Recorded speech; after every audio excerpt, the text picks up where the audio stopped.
नमस्कार, डिकोडिंग 24/7 में आपका स्वागत है। मैं हूं राकेश त्रिपाठी।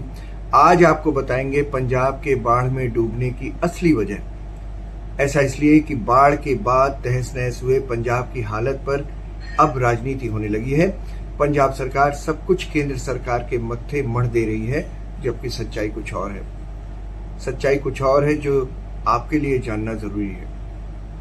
आपको बता दें कि भाखड़ा नांगल बांध के एक्सपर्ट्स ने 7 अप्रैल 2025 के दिन सलाह दी थी कि भारी बारिश की आशंका है, इसलिए बांध से पानी छोड़ दिया जाए।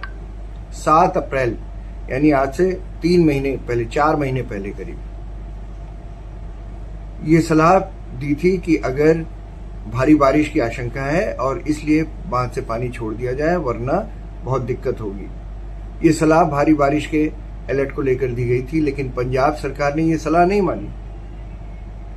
आरोप है कि मुख्यमंत्री भगवंत मान के इस फैसले के साथ कि हम हरियाणा को एक बूंद पानी पंजाब के हिस्से का नहीं देंगे, इस जिद के साथ कांग्रेस भी थी। और बाढ़ आने से पहले पंजाब के कांग्रेस अध्यक्ष अमरिंदर सिंह ने कहा था कि पंजाब के हिस्से का एक बूंद पानी भी हरियाणा की ओर नहीं जाने देंगे।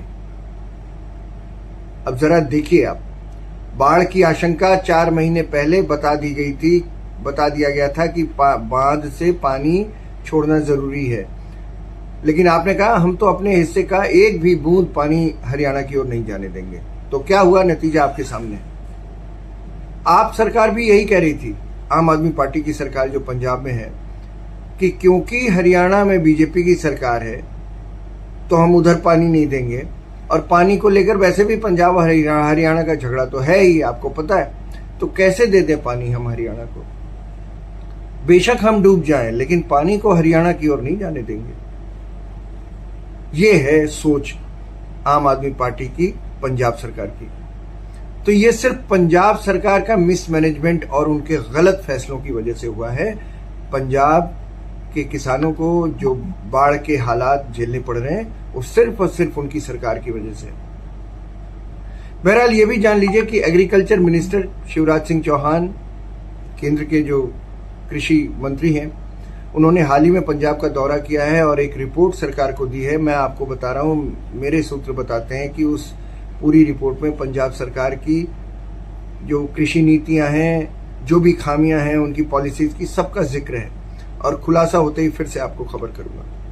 लेकिन बात अभी उन तथाकथित पत्रकारों की भी कर लीजिए जो अपने अपने YouTube चैनलों के जरिए ये बताने की कोशिश कर रहे हैं कि पंजाब में ये बाढ़ राजनीतिक कारणों से है और मोदी सरकार के फैसलों की वजह से है। कौन सा फैसला भाई? अरे वही, अपनी नदियों को पानी रोककर पंजाब को, पाकिस्तान को प्यासा मार डालने का दावा। लेकिन ये सब भ्रम है दोस्तों, मैं बताता हूं कैसे।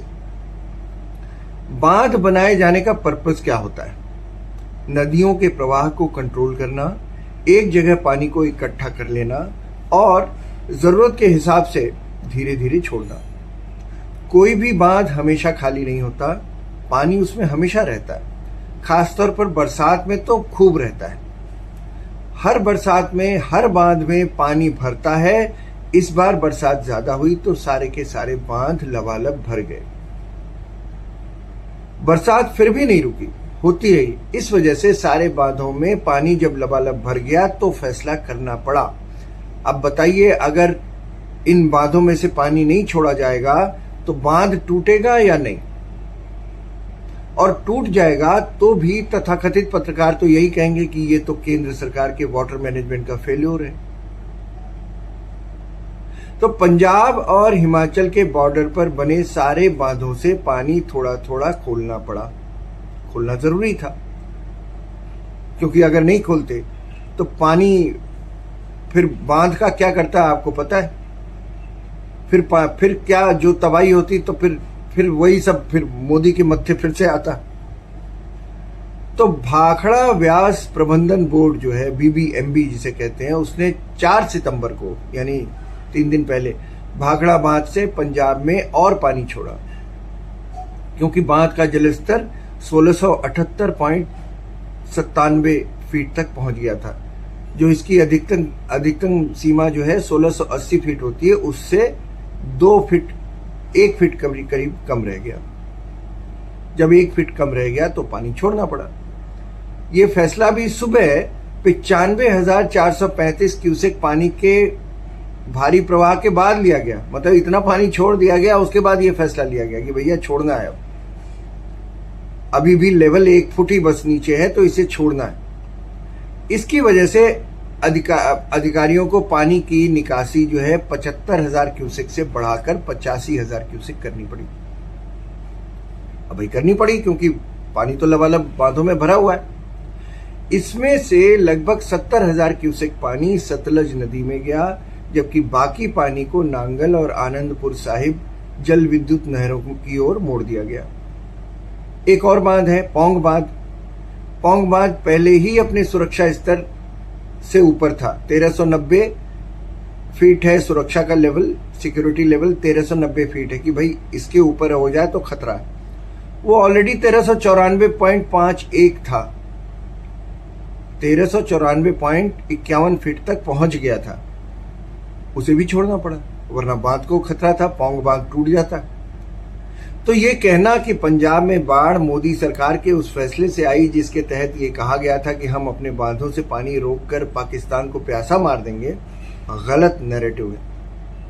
पहली बात तो ये कि भारत सरकार के किसी बयान में ये नहीं कहा गया कि हम अपने किसी फैसले से किसी दूसरे देश के लोगों को मार देंगे।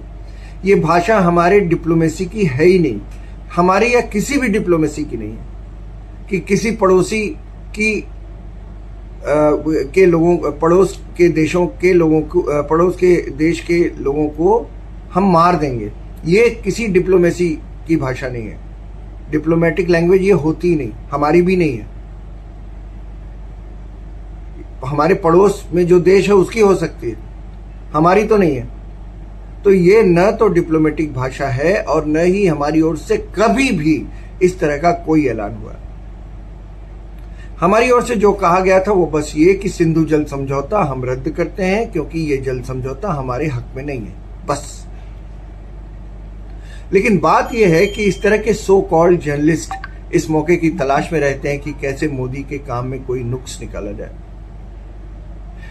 सीधी सी बात है कि हमारे बांधों में पानी हमेशा रहता है, खाली कभी रहता ही नहीं।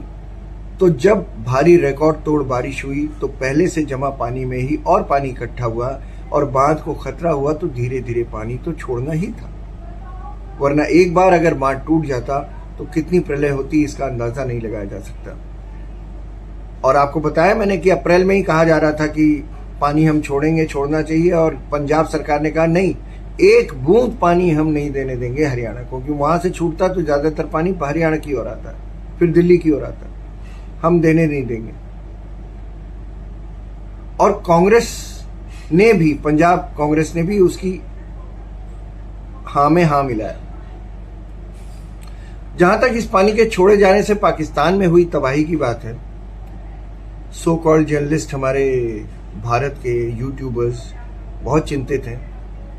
उसके बारे में हम क्यों चिंता करें भाई?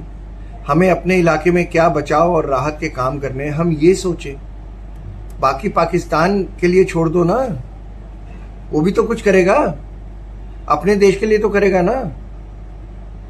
और पाकिस्तान दुनिया के किसी भी फोरम में जाए, हमें उसका क्या करना है भाई?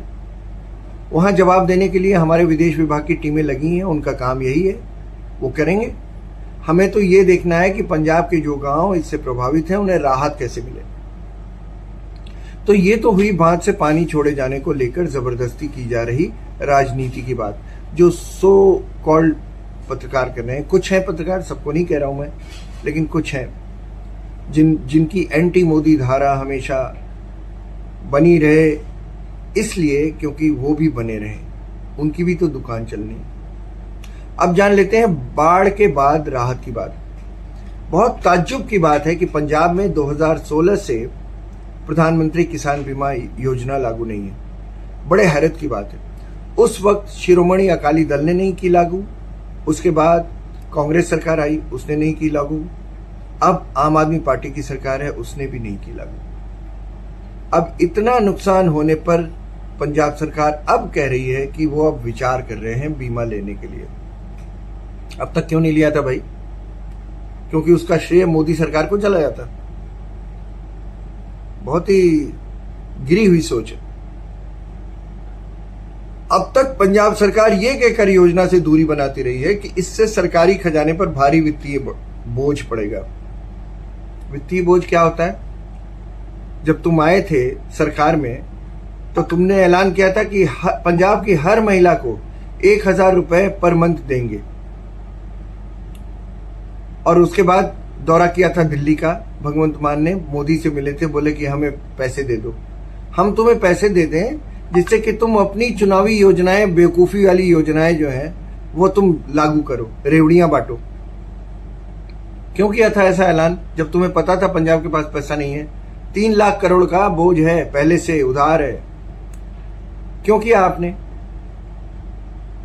सरकार का यही लॉजिक था। पंजाब में सिंचाई की व्यवस्था तो बहुत मजबूत है, इसलिए यहां फसलों का जोखिम बारिश पर निर्भर रहने वाले दूसरे राज्यों की तुलना में बहुत कम है। मतलब सूखे से तो हमारी फसलों को कोई नुकसान होना नहीं है। पंजाब सरकार को भी लगा सूखे से तो कोई नुकसान हो नहीं सकता, क्योंकि सिंचाई की सुविधाएं खूब है। बाढ़ भी पिछली बार 80 के दशक में आई थी, तो अब आ ही जाएगी इसकी आशंका कम है। तो ऐसे में पंजाब सरकार अपने खजाने पर बोझ क्यों डाले? अब लीजिए आ गई बाढ़, अब क्या करिएगा? अब पंजाब सरकार कह रही है चलो विचार करते हैं बीमा योजना लेने पर। अब समझ में आया? खतरा बता के तो आता नहीं। दिलचस्प बात यह है कि नवंबर 2022 में पंजाब ने योजना में शामिल होने की घोषणा की थी, लेकिन बाद में अपने फैसले से पलट गई। मार्च 2023 में मुख्यमंत्री भगवंत मान ने ऐलान किया था कि पंजाब अपनी खुद की फसल बीमा योजना लेकर आएगा, लेकिन वो अब तक जमीन पर नहीं उतर सकी। तो इस समय पंजाब में कोई योजना है ही नहीं, बीमा योजना केंद्र की थी, उसे लागू नहीं किया, और पंजाब ने अपनी ऐलान के बाद भी अपनी योजना लगाई नहीं। कहते हैं कि हमारे खजाने पर बोझ होगा। अभी मुख्यमंत्री ने हाल ही में ऐलान किया है कि जो टॉपर्स हैं हमारे यहाँ हाई स्कूल और 10th और 12th के, उनको हम हवाई जहाज से घुमाएंगे। कौन खर्चा वहन करेगा भाई? अरे भाई वो टॉपर हैं, उनको मदद करो, उनको अच्छे इंस्टीट्यूशंस में दाखिला दिलाओ। गरीब हैं तो उनको पैसे दो। हवाई जहाज से घुमाने का क्या मतलब है? वो पैसा कौन भरेगा? और फिर कहते हो हमारे खजाने में पैसा नहीं है। अब पंजाब के मुख्यमंत्री भगवंत मान कहते हैं कि हमारा बकाया 60,000 करोड़ ही दे दो तो हम राहत का काम करें। दोस्तों, आप जानते हैं जिस भी स्टेट में बाढ़ आती है, मैं तो प्रशासन रिपोर्टिंग के समय में प्रशासन, कोई भी सूबा हो, प्रशासन का काम मैंने देखा है। बाढ़ आती है तो बाढ़ का इंतजार करते हैं प्रशासनिक अफसर इस देश में कि और नेता भी, कि बाढ़ आए तो बाढ़ की राहत योजनाएं आए, उससे जो पैसा है उससे अपने घर भरें। उससे राहत किसी को नहीं दी जाती, अपने घर भरे जाते हैं। तो आम आदमी पार्टी सरकार पंजाब में अपने पैसों से कोई राहत का काम नहीं करने जा रही, ये पक्का है। खुद ही कहते हैं खजाना खाली है। केंद्र से भी जो पैसे मिलेंगे उनका कितना सही इस्तेमाल होगा, ये अगर दिल्ली की आप सरकार के काम आप याद कर लें तो समझ में आ जाएगा। केजरीवाल अब हर समय पंजाब में रहता है क्योंकि उनको वहां पूरी सिक्योरिटी, घोड़ा गाड़ी सब मिलती है। उनका सीधा सा हिसाब है, प्रोटोकॉल मिलना चाहिए। उनका सीधा सा हिसाब है कि सारा आरोप केंद्र सरकार के सिर पर डाल दो। ये नैरेटिव उन्होंने चला भी दिया है। अब हमने कुछ किसानों से भी बात की। पंजाब के किसान अब मानते हैं कि अगर फसल बीमा योजना लागू होती तो आज पंजाब के किसानों को ये दिन नहीं देखना पड़ता। उन्होंने कहा कि बाढ़ में अपनी लाखों एकड़ की फसल खो चुके किसानों को बीमा योजना के माध्यम से समय पर मुआवजा मिल जाता, जिससे वे अपनी रोजमर्रा की जरूरतें पूरी कर पाते हैं। एक्सपर्ट्स भी मानते हैं कि पंजाब जैसे कृषि प्रधान राज्य की पूरी अर्थव्यवस्था फसलों पर टिकी है, और ऐसे में सुरक्षा कवच का न होना गंभीर सवाल खड़ा करता है। तो सवाल किस पे हुआ? सीधे मुख्यमंत्री पे। मुख्यमंत्री ने मना किया था, उन्होंने लिया ही नहीं प्रधानमंत्री बीमा योजना, उन्होंने ली नहीं, जबकि उसका एक छोटा सा पोर्शन सिर्फ किसानों को देना पड़ता और बाकी सारा स्टेट और गवर्नमेंट और सेंट्रल गवर्नमेंट को देना पड़ता। कृषि मंत्रालय के आंकड़ों के मुताबिक 2016 से में योजना की जो शुरुआत हुई थी, अब तक किसानों को मुआवजे के तौर पे लगभग 2 लाख करोड़ रुपए मिल चुके हैं। और किसानों ने कितना भुगतान किया?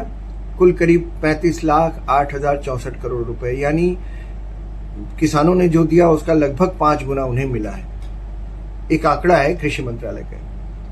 और एक आधिकारिक नोट और है कि किसानों द्वारा भुगतान किए गए हर 100 रुपए के प्रीमियम पर उन्हें दावे के रूप में लगभग 500 रुपए मिले। तो ये कहानी आपको कैसी लगी कमेंट करके बताइएगा। अच्छी लगे तो शेयर कीजिएगा और चैनल हमारा सब्सक्राइब कीजिएगा। मुझे दीजिए आज इजाजत। नमस्कार।